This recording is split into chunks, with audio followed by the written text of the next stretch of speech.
you give us your first and last name and a good title for you? Angelita Morillo, and I am the Portland City Councilor for District 3. Okay. And Angelita Morillo is fine too if you speak Spanish. I was going to say, I call you Councilor Morillo, so That's perfect. That's yeah. okay, good. So can you just walk us through the 3 policies that you plan on introducing? Yeah, we plan on introducing 3 policies to address ICE and also just in general federal encroachment over our city. And that includes a detention fee for any landlords who are choosing to do contracts to open up new detention centers, a privacy policy that will address data loopholes that we have that allow agencies to buy, sell data and track people's lives, and another policy to address how private security can be utilized to enforce federal law when they're supposed to be only enforcing state and local law. Thank you for that. When are you planning on introducing these? We are going through legal review this week, so they should be ready to go. We're hoping sometime early next week. Terrific. On the first policy listed about fees, would it be the landlords that would have to pay more? That's correct. So the way that we see it, anytime a detention facility opens up in the city limits, that ends up creating costs to the city of Portland. So if, for example, ICE as one example, they have been doing a lot of things that have agitated the community. They are tear gassing people, they are brutalizing our constituents, and that all creates a cost for the city of Portland to deal with. We have to send our police over there to address issues. That creates police overtime costs. It creates environmental cleanup costs because they are excessively using tear gas that's impacting residents who live in that area, and there's environmental impacts long term because of the tear gas seeping into the river. So there are a lot of different costs that are associated with road closures, with bus transfers that have to be moved to different areas because of everything happening at those facilities. And so what we're asking landlords to do is to consider the impacts on our communities when you are choosing to create a new contract with a detention facility in order to profit off of human suffering. Any idea what that cost could look like?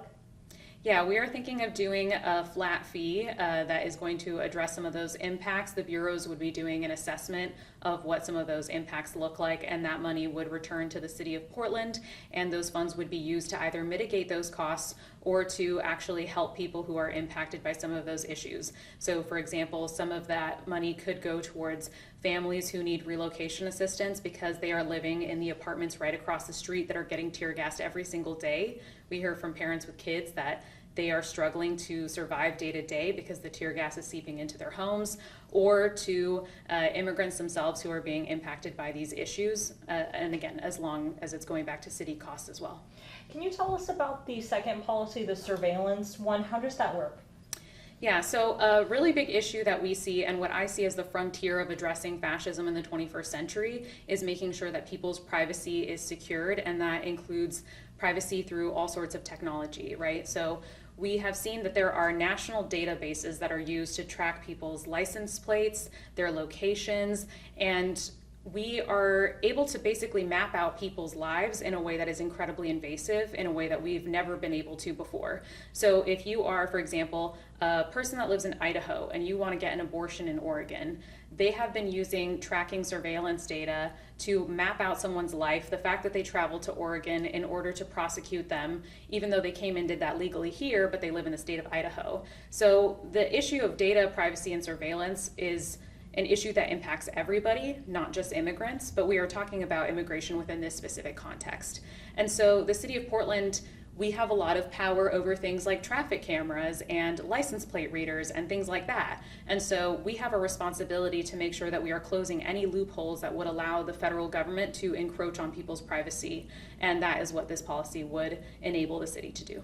So cameras, license plates, anything else that the city can work on? Yeah, it's quite complicated and quite hefty. I would say that anytime the city is having a contract with a new vendor, for example, if that vendor is gathering people's data, if they're getting gender, sexuality, if they're getting people's emails, something as simple as that, right? That is all data that we need to make sure is protected, because you can create a map of someone's life. So you can imagine like a cork board with a bunch of photos on it and like the red string attaching people's lives, that's how they're able to do that, but in a digital framework. And that's what allows them to consistently surveil and target activists. It allows them to consistently surveil and target immigrants and people who are seeking abortions, or frankly anybody. This is really, I would say, a partisan issue that impacts all of us. So does the federal government have access to those things? My understanding was because Portland's a sanctuary city, they don't. The federal government might not have access to some of our specific data, but if some of our data is going towards these federal entities or these national conglomerates, then they are able to access it, right? So this policy is about closing those loopholes to prevent that from happening ever again. And for the third policy on security, private security, how does that work? So Oregon has pretty strong protections against bounty hunters and that sort of thing being used in the city of Portland. But what we want to do is ensure that if you are a private security officer, that you are not able to detain someone that you believe to be an immigrant or to have broken the law in some way and turn them over to the federal government. So what you would be required to do under this is to enforce state law as you are required to do. So that means if there is an immigrant that first of all, you shouldn't be detaining them because it's not your job to enforce federal laws, it's your job to enforce state laws. But if that's the position that you're in, you would turn them over to state and local law enforcement. And because our local law enforcement are required to work under sanctuary city laws, that will help protect immigrants as well. So you're saying there's a conflict in federal law would allow people to sort of detain others for immigration? I guess what I'm saying is that under federal law, if private security is turning over immigrants to ICE agents, this would prevent that from happening. Private security, okay. So like, what could that look like? Like security for just like private people? Like if I have security? Correct, any private security. So like, for example, within the city of Portland, right, we have security officers that are contracted by a private company. They're not police, they're not a public safety entity. They would be prevented from doing that as well. They already are under city rules and policies, but that's just one example. So it would be like if you have Walmart security or something, they would not be able to just turn over immigrants to ICE. And that's already state law as well?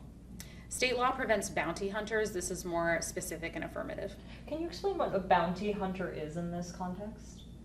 I don't have a legal definition for you. Okay, bounty hunter meaning just like catching people, or? Bounty hunters are people who, I don't know, you might want to get a definition from someone else. Okay, anything else you'd like to add on the topic? No, I think we covered it all. All right. Well, one last thing. Any thoughts on Councilor Samir Canal's ordinance that he says he's going to introduce this week on preventing law enforcement from wearing masks? It might just be ICE agents. It might be law enforcement. I have to check on that, but any thoughts? Yeah, his policy prevents law enforcement officers overall from using masks, and I think that that's really important. I think that when you are representing the federal government or your local government as a public figure, then you need to make sure that you are owning the decisions that you are making and the responsibility that that takes. So I think it's going to be really important, and I think it should apply equally to federal and local law enforcement. Thank you so much for your time. We really appreciate it. That's all I have for you. Yeah, thank you so much.